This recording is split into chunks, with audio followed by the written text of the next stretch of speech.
Coucou tout le monde, j'espère que vous allez bien. Alors je profite de ma petite balade du soir, post-migraine, pour vous faire une vidéo sur le gui. En fait là il y a un érable qui est tombé au bord, au milieu du chemin. On a eu du vent ces derniers temps. Et du coup je me retrouve à hauteur de gui. C'est pas beau ça? Alors je voulais vous dire quelques mots sur cette plante qui mériterait de faire une grande vidéo à elle seule. Euh, Déjà, c'est un arbre qu'on trouve en haut des arbres. Et ça a contribué à ce qu'on pense avant. Alors, il faudrait le vérifier. Qu'au niveau médicinal, cette plante agissait sur le vertige, parce qu'en fait, elle pousse en haut des plantes. Donc, c'est logique qu'elle-même n'ait pas le vertige et qu'on s'en serve pour, on va dire, lutter contre le vertige ou alors atténuer le vertige. Donc ça, c'est la première chose.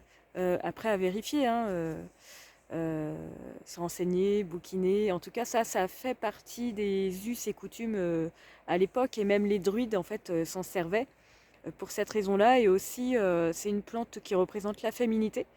Et aussi la fertilité. Alors, voilà, on prenait cette plante-là. Au niveau de la biologie, alors c'est une plante particulière parce qu'en fait, elle a une croissance qu'on pourrait dire un peu exponentielle. Je m'explique.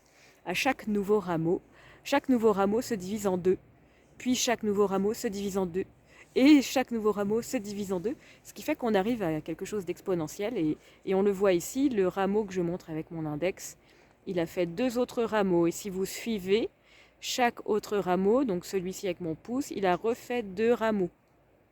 Et celui-ci, encore avec mon pouce, a refait deux rameaux pour arriver jusqu'au fruit. Et ça va continuer. Voilà, là où il y a les petites feuilles, ça va refaire deux rameaux et ainsi de suite. Donc voilà, il a une croissance particulière, c'est assez marrant. C'est pas si courant que ce soit aussi bien respecté l'histoire des deux rameaux par deux rameaux. Et puis on a ces fruits, donc je vais le prendre, hop, qui est rempli de glu. Alors je sais pas si je vais réussir à vous la montrer. Voilà, on voit cette histoire de glu. Et en fait, sa manière de se multiplier au gui, enfin de se disséminer plutôt que se multiplier, à l'intérieur, il y a une graine évidemment. Et les oiseaux adorent ces petites graines, ces petits fruits, surtout les grives, il y a d'autres oiseaux qui les mangent. Et puis après, ils les mangent, et puis comme c'est gluant, bah, ça les embête. Alors, elles s'essuient le bec, alors on va le faire. On imagine, j'ai volé sur un autre arbre, et puis je colle le fruit, je m'essuie le bec. Voilà, il est collé. Donc là, cette petite graine, elle va finir par germer pour donner un nouveau gui. Donc c'est son moyen de dissémination d'arbre en arbre. Alors le gui, on le retrouve sur beaucoup d'arbres, quasiment tous. Il a des difficultés, plus rarement du coup, des difficultés à pousser sur le chêne, pardon. Et sinon, on le retrouve un petit peu partout. C'est quelque chose qui est très courant. Vous connaissez la tradition, la bise sous le gui. Donc cette bise-là, elle nous vient plutôt des pays anglo-saxons. Mais bon, voilà, c'est une plante qui fait partie de notre vie. Et puis sinon, il y a d'autres oiseaux qui participent à cette dissémination. Et il y a des oiseaux qui aiment bien directement manger la graine qui a été laissée par la grive.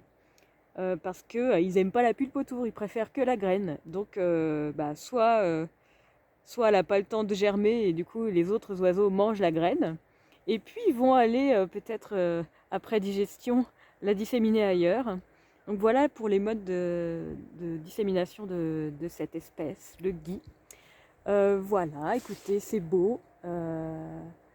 C'est assez géométrique. Voilà, si vous avez l'occasion d'observer ça de près, faites-le, parce que c'est vrai que souvent, il est en hauteur. Voilà, j'espère que ça vous a plu. Et puis, je vous dis à tout bientôt. Et je vous fais des bisous. Ciao!